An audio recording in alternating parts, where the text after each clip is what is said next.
Hey, salut tout le monde, j'espère que vous allez bien. Aujourd'hui, on va faire un petit tuto. Comment rendre son stream un petit peu plus interactif, comment faire des petits effets avec vos lumières connectées. C'est un logiciel que j'ai découvert complètement par hasard sur TikTok et je l'utilise bientôt depuis maintenant un an, qui s'appelle LumiaStream. Ça permet de faire plein de choses. Ça permet de réagir quand il y a des alertes, follow, host, raid, sub, bits, dons, etc. Et ça permet aussi à vos viewers, soit avec une commande, soit avec des points chaîne, de changer la couleur ou de faire des interactions. Donc ce que je vous propose maintenant, c'est qu'on aille directement sur le logiciel LumiaStream. Vous pouvez le télécharger, il est en description, il est totalement gratuit. Il y a une version gratuite et une version payante où il y a beaucoup plus de fonctionnalités. Moi j'ai la version gratuite, donc voilà, il y a déjà pas mal de fonctionnalités et c'est plutôt cool. Donc on va se rendre directement sur le logiciel. Alors nous voilà sur le logiciel LumiaStream. Comme vous pouvez le voir, j'ai la version gratuite, donc déjà qui est très bien pour moi, j'en demande pas plus. Comment ça se passe? Ici vous avez plein d'onglets sur la gauche, tableau de bord, alerte, on va tous les faire, vous inquiétez pas. Je vous explique d'abord cette fenêtre. Ici nous avons les alertes et ici nous avons tout ce qui est commande et point de chaîne. Donc en gros combien de fois vos viewers ont déclenché les changements de couleur ou les alertes ou les scènes, etc. Ici c'est la file d'attente. Par exemple si vous mettez un délai sur vos lampes, il y aura une petite file d'attente. En gros sur la partie de droite, donc c'est la partie connexion. Donc il faudra obligatoirement internet, sinon c'est mort. Donc ici c'est pour connecter votre Twitch ou YouTube ou les deux. Ici c'est vos appareils connectés, donc en gros c'est un résumé. Donc ici on peut voir que j'ai mes Philips Hue, Streamlabs et Stream Deck. Et ici Touch Portal, mais Touch Portal il faut la version payante. Malheureusement avec la version gratuite ça ne marche pas. On va aller dans l'onglet outils streaming alerte. Premier truc, alors déjà c'est pour configurer vos alertes. Streaming live, c'est quand vous lancez un live. Donc si je fais un test, voilà.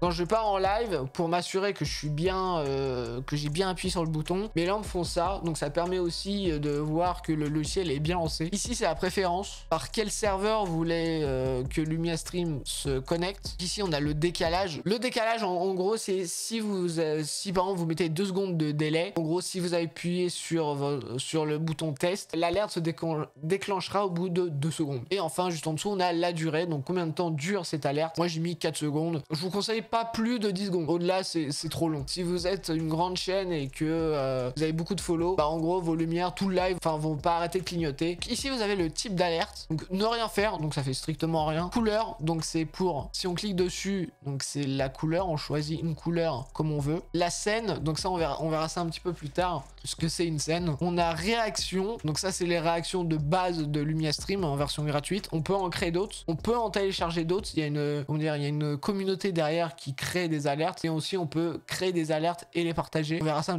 un tout petit peu plus tard. Ou soit, ce qui est bizarre, mais on peut éteindre ses lumières. Pourquoi pas? Stream offline, je le découvre avec vous, je pense, parce que juste avant de faire la vidéo, il y a une mise à jour. Je connais pas trop. Il y a plein de choses qui ont été rajoutées, donc c'est plutôt cool. Donc c'est exactement que l'inverse de stream online. Donc ça c'est plutôt cool pour m'indiquer que le stream c'est bien coupé. Mode follower, donc ça c'est quand vous avez un nouveau follow. C'est exactement pareil à chaque fois. Donc ce que je vous conseille pour tout ce qui est follow, abonné, bits, raid, host, tout ça, je vous conseille de vous synchroniser où vous faites les alertes. En gros, si vous avez des alertes Streamlabs, je vous conseille de mettre Streamlabs, en préférence Streamlabs.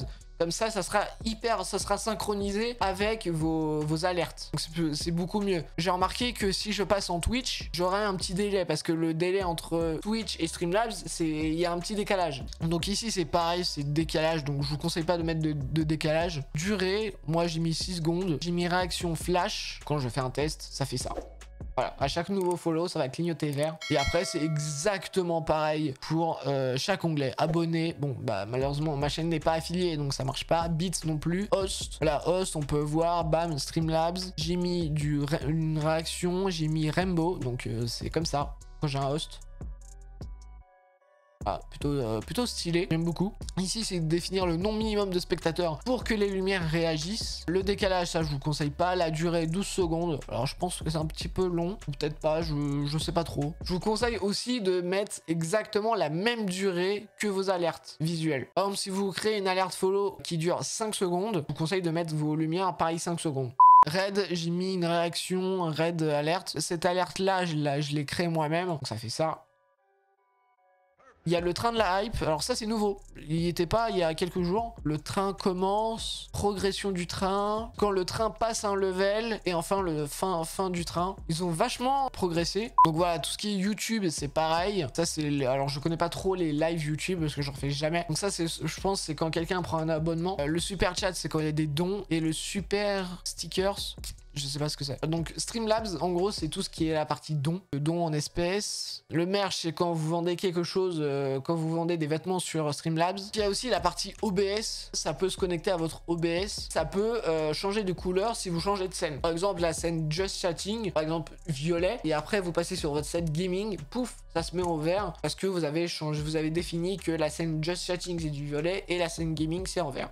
C'est plutôt pas mal. Moi, je l'utilise pas, perso. J'aime bien rester en couleur unique. Ensuite, nous avons les commandes. Les commandes, ça sert pour votre chat. Si vous n'êtes pas affilié ni partenaire comme moi, ça permet à votre chat de changer les couleurs de votre stream. Ici, nous avons plusieurs commandes déjà préfaites. Donc, on peut voir ici, si on fait point d'exclamation aqua, ça va se mettre en bleu ciel. Alors, je sais pas du tout si ça se voit bien à la cam, etc.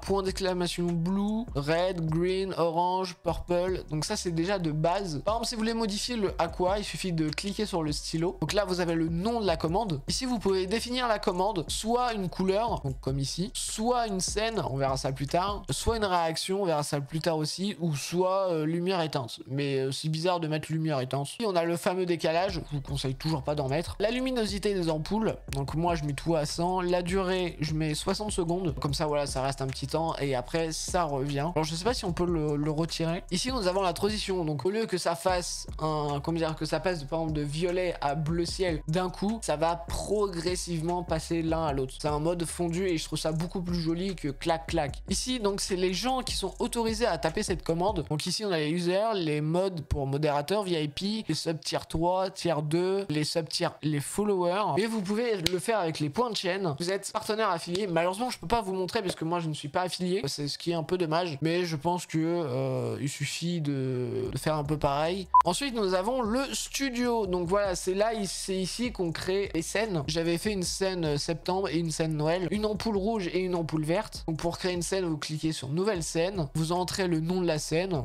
ce que vous voulez. On va faire une scène en scène, on va l'appeler test. Ici, donc comme là, j'ai mes ampoules. Studio 1.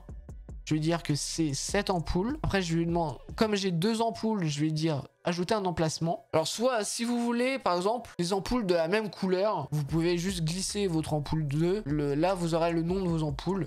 Nous, on veut deux couleurs différentes sur chaque ampoule. Donc ici, par exemple, on va mettre du jaune. Hop, je glisse. Et puis, une fois que c'est fini, je fais terminer. Ma scène est créée. Juste à faire tester. Et on voit ici que elle fonctionne bien. Alors réaction, c'est par exemple les flashs. Voilà, ça c'est une réaction. Il y a police de base. Donc ça, tout ça c'est de base. Et ça c'est moi qui les ai créés. Donc c'est pour ça que vous faites ajouter une réaction. Et c'est exactement pareil que pour les scènes. Donc en tout cas, vous pouvez être hyper créatif. Donc comme je vous disais tout à l'heure, il y a une communauté derrière. Donc c'est plutôt cool. Il y a des gens qui mettent en ligne leur propre création. Voilà, il y a plein de créations, mais c'est... Techniquement, c'est des créations basiques. Voilà, il y a couleur, réaction, scène, réaction. Et si on a une qui vous intéresse, il suffit de cliquer juste ici et ça sera mis automatiquement dans votre bibliothèque. Ici, l'état par défaut, alors c'est quand vous lancez le logiciel ou la fin d'un événement. Dès que je lance le logiciel, mes Philips Hue se mettent en violet. Alors soit vous pouvez mettre une couleur, comme là, comme j'ai fait, soit une scène. Par exemple, si je prends notre scène test. Connexion, donc c'est là où il faut connecter tous vos comptes. En gros, il faut connecter votre Twitch, YouTube si vous avez un YouTube où vous faites des lives sur YouTube, votre service où vous avez vos alertes. Moi c'est Streamlabs, donc je peux connecter Streamlabs. Vos ampoules, donc moi j'ai connecté mes Philips Hue. Et aussi vous pouvez connecter des modules externes comme Touch Portal, Stream Deck. Si vous voulez ajouter quelque chose, vous allez à droite, ajouter une nouvelle connexion. Et là vous avez tout plein de choses. Donc ça marche avec pas mal de plugins. Donc on peut voir ça marche avec Facebook, Streamlabs on l'avait dit, Stream Element, avec Twitter, Spotify, avec Alexa, avec Tipeee Stream, Nanoleaf, si vous avez des Nanoleaf, des Lexfi, des Ying, etc. etc. En gros, faut vous y ayez des ampoules soit Wi-Fi, soit avec un pont de connexion, comme les Philips Hue. Il faut obligatoirement que les ampoules soient reliées à Internet pour que ça marche. J'avais commencé Lumia Stream avec mes ampoules pas chères, faire là avec mon ampoule, ma première ampoule connectée, c'était une Smart Life et ça marchait très bien déjà à l'époque. On a les Elgato Strip, on a plein Logitech, on peut aussi avec EQ de Corsair, on peut aussi avec vos K-Lite, plein d'applications compatibles avec, donc c'est franchement cool. Moi j'hésite à acheter des Nanolive, je sais que avec Lumia Stream c'est compatible. Et les paramètres, c'est juste vos comptes, vos paramètres du compte général, votre langue, que on lance Lumia Stream au démarrage de votre PC, donc c'est des petits paramètres. Et ici c'est pour acheter la version payante. J'espère que ce petit tuto vous a plu. Si vous avez des questions par rapport au logiciel, etc., n'hésitez pas à me mettre un petit commentaire. J'y répondrai avec plaisir. Je vous garantis pas que j'aurai toutes les réponses. On se retrouve dans une prochaine vidéo. C'était Vic. Ciao!